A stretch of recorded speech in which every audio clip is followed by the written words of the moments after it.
اب کیا ہوتا ہے, آپ اس دھاگے کو یوں ہٹاؤ گے تو انگلی کے ساتھ چپک جائے گا وہ, پھر آپ یوں ہٹاؤ گے تو یہاں سے چپک جائے گا, پھر آپ اس کو یہاں سے یوں کرو گے تو ادھر سے چپک جائے گا, وہ ہٹتا نہیں ہے. تو جب آپ کی شادی ہو گئی تو یہ بیگم آپ کے ساتھ قیامت تک کے لیے, ابا اما نہیں چپکتے, بھائی نہیں چپکے گا. بیگم کا اللہ نے جو لقب دیا ہے وہ چپکنے والی. اب جہاں بھی ہو, تفریح کے لیے جا رہے ہو بیگم ساتھ, آؤٹنگ کے لیے جا رہے ہو بیگم, آپ کو پھر آپ کیوں چھوڑ کر آئے ہو وہاں پہ؟ تو بھائی میں بھی لے کے جاتا ہوں, میں بھی لے کے جاتا ہوں. جب وسائل ہو, جب اسباب ہو, جتنے وسائل جتنے اسباب ہیں, تو میں آپ کو بتا کے تھوڑی لے کے جاؤں گا. میں بھی لے کر گیا ہوں اپنے گھر والوں کو, میں نے جہاں جہاں مجھے پاسبل ہوا میں دنیا میں گھمایا ہے ان کو میں نے, اور آئندہ بھی گھمانے کا ارادہ ہے. لیکن کچھ لوگوں کو ہم نے دیکھا ہے کہ وہ جب بیوی پردہ کرتی ہے, ہوم میکر ہے, وہ ہاؤس وائف ہے, تو اس کے ہاؤس وائف ہونے کا ناجائز فائدہ گھر کی چار دیواری میں بند کر کے تالا لگا کے ایلفی ڈالی اس میں, پوری دنیا میں گھوم رہے ہیں اور اس کو کوئی خیال نہیں ہے. تو یہ خاندانی ہونے کی علامت نہیں, خاندانی ہونے کی علامت بولو نہیں ہے. تو اس لیے اپنے گھر میں ٹائم دیا کرو. میں نہیں کہہ رہا ہر جگہ, بعض دفعہ انسان دوستوں کی محفل ہوتی ہے, لیکن جس طرح سے بعض لوگوں کی عادت ہے کہ لفٹ ہی نہیں کرانا, یہ غلط ہے.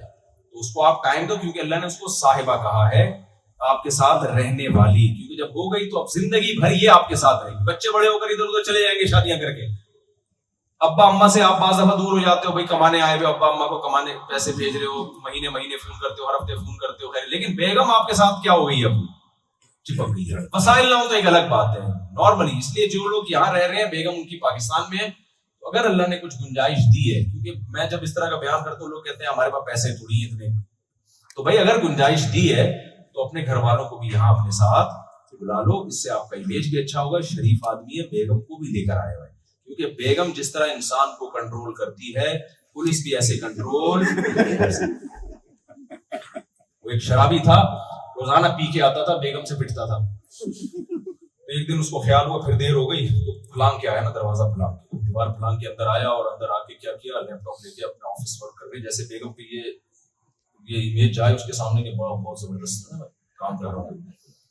بیگم نے دیکھا, اس نے بولا لگتا ہے پھر پی کے آیا ہے. کہہ رہا نہیں, کم بخت بریف کیس کھول کے کیوں بیٹھا ہوا ہے. تو آخری بات, بس بالکل لاسٹ, یہاں آپ کو اپنے بچوں کی حفاظت کرنی ہے, اور بچوں کی حفاظت کے لیے آپ کو اسلامک اسکول بنانے, یا دینی مدرسے بنانے. یا مفتی خالد صاحب جنہوں نے میرے اس بیان کا انگلش میں ٹرانسلیشن کی, وہاں پیچھے ٹرانسلیشن چل رہی تھی نا انگلش میں, تو ان کا بھی مدرسہ ہے.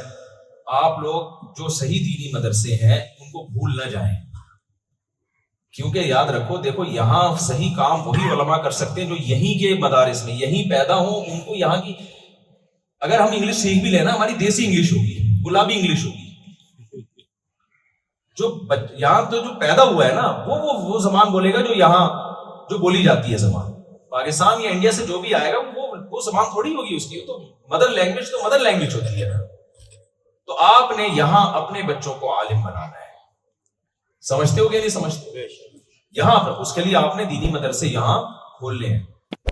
تو میں انشاءاللہ وزٹ بھی کروں گا, ولاگز میں بھی اس کو لے کر آؤں گا یہاں جو دینی مدارس ہیں. ابھی تو سردست مفتی خالد صاحب ہیں جنہوں نے میرے بیان کا بھی انگلش میں ٹرانسلیشن کی ہے, تو آپ ان سے رابطہ کر سکتے ہیں. بھائی آپ کا مدرسہ ہے, ہمیں بتائیں کیا کرنا ہے اس کے لیے. یا ہم چاہتے ہیں یہیں پر علماء ہمارے بچوں, آپ کے اللہ نے اولاد دی ہے, ایک کو مولانا بنا دو, کیا خیال ہے بھائی؟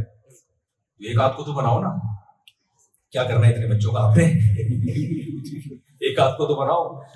تو یہی کہ جب علماء تیار ہوں گے وہ دین کی خدمت زیادہ اچھے طریقے سے کر سکتے ہیں. وہ یہاں کے حالات سے واقف ہوں گے, یہاں کے مسائل سے واقف ہوں گے.